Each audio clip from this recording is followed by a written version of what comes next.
சரி, அனைவருக்கும் வணக்கம்.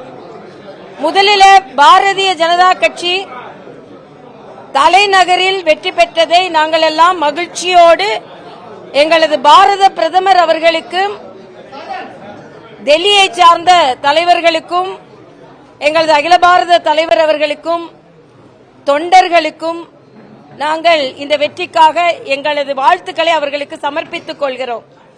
தலைநகரில் பாஜக தலை நிமிர்கிறது,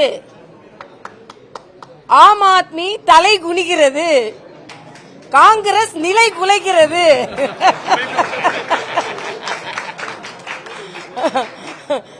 டெல்லியில் பாஜக தலை நிமிர்கிறது, ஆம் ஆத்மி தலை குனிகிறது, காங்கிரஸ் நிலை குலைகிறது. இதுதான் இன்னைக்கோட ஒரு ரொம்ப எல்லாருக்கும் மகிழ்ச்சி. அதே மாதிரி தமிழகத்தில் நிறைய தலைவர்கள் அங்கே சென்று பிரச்சாரம் செய்தார்கள். அண்ணன் கருநாகராஜன் போன்றவர்கள் மற்ற எல்லா தலைவர்களும் அவங்க தலைமையில் நிறைய நாட்கள் அங்கே பணிபுரிந்தார்கள். நானும் சென்றிருந்தேன். என்னை பொறுத்தமட்டில் இது மிகப்பெரிய வெற்றி. பாரதிய ஜனதா கட்சி வளர்ச்சிக்கான திட்டங்களை முன்னெடுத்து செல்லும் என்பதற்காக தலைநகர் மக்கள் பாரதிய ஜனதா கட்சிக்கு வாக்களித்திருக்கிறார்கள். ஆக தலைநகரிலேயே தாமரை மலரும் பொழுது தமிழகத்திலும் தாமரை மலரும் என்ற நம்பிக்கை எங்களுக்கு வந்திருக்கிறது. 2026 தலைநகரில் நாங்கள் தாமரை மலர்ந்ததை கொண்டாடியதைப் போலவே 2026 தமிழகத்தில் தாமரை மலர்வதை நாங்கள் கொண்டாடுவோம் என்பதற்கு இந்த நம்பிக்கை எங்களுக்கு ஏற்படுத்தி இருக்கிறது.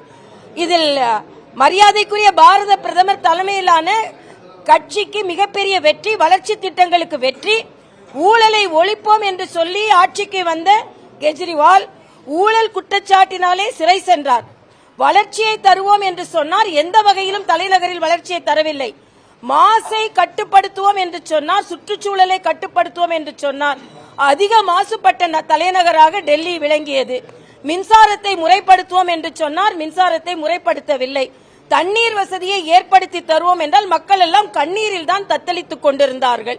அதனால் டெல்லி மக்கள் உறுதியான ஒரு முடிவை தந்திருக்கிறார்கள். ஏறக்குறைய 46 தாண்டி பாரதிய ஜனதா கட்சி வெற்றி பெற்றிருக்கிறது என்பது மட்டுமல்ல, முதலமைச்சர் கெஜ்ரிவாலின் முன்னாள் முதலமைச்சர் அவரின் வெற்றியே இன்று எதிர்கேள்வியை ஒரு எதிர்பார்த்ததற்கு மேலாக அவரது வெற்றியே கேள்விக்குறியான வெற்றியாக இருந்து கொண்டிருக்கிறது.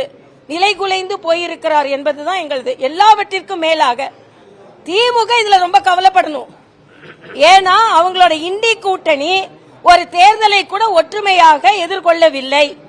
அது மட்டுமல்ல, காங்கிரஸ் இதில் 0 வாங்கி இருக்கிறார், ஹேட்ரிக் 0. அதனால இது மிகப்பெரிய வெற்றி பாரதிய ஜனதா கட்சிக்கு. ஆக ஆம் ஆத்மி தோல்வி, காங்கிரஸ் தோல்வி. ஆக திராவிட முன்னேற்ற கழகம் தான் அங்கம் வகிக்கும் ஒரு இண்டி கூட்டணியை ஒரு முறைப்படுத்தப்பட்ட கூட்டணியாக தேர்தலில் எதிர்கொள்ள முடியாததும், அவர்கள் பங்கெடுத்துக் கொண்டிருக்கின்ற இண்டி கூட்டணி அங்கே தோல்வி அடைந்து கொண்டிருப்பதும், அதனால இங்கே உள்ள வெற்றியை கூட அவர்களால் கொண்டாட முடியாத ஒரு சூழ்நிலையில் திமுக இருப்பதும் இங்கே நான் குறிப்பிட விரும்புகிறேன்.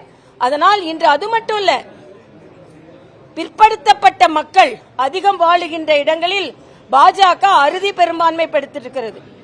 பட்டியலின மக்கள் வாழுகின்ற பகுதிகளில், ஏனென்றால் தொடர்ந்து ஏதோ பட்டியலின மக்களுக்கு எதிரானவர்கள் என்று ஒரு குற்றச்சாட்டை, ஒரு மாய தோற்றத்தை ஏற்படுத்தி இருக்கிறார்கள். அதனால் இன்னைக்கு ஆங்கில ஊடகங்கள் எல்லாம் பாத்தீங்கன்னா பட்டியலின மக்கள் அதிகமாக வாழுகின்ற பகுதிகளில் பாரதிய ஜனதா கட்சிக்கு அறுதி பெரும்பான்மை கிடைத்திருக்கிறது. இஸ்லாமிய மக்கள் வாழுகின்ற இடங்களில் கூட 4 இடங்களை பெற்றிருக்கிறோம். ஆக இனிமேல் பாரதிய ஜனதா கட்சி இந்த மதத்திற்கு எதிரானவர்கள், இந்த சமுதாயத்திற்கு எதிரானவர்கள் என்ற பொய் பிரச்சாரம் எல்லாம் எந்த விதத்திலும் எடுபடாது என்பதை நாங்கள் இங்கே தெரிவித்துக் கொள்கிறோம். அதனால் இந்த வெற்றியை நாங்கள் கொண்டாடுகிறோம். அதே மாதிரி ஈரோட்டை பொறுத்தமட்டில் இது திராவிட முன்னேற்ற கழகத்திற்கு தோல்விகரமான வெற்றி தான்.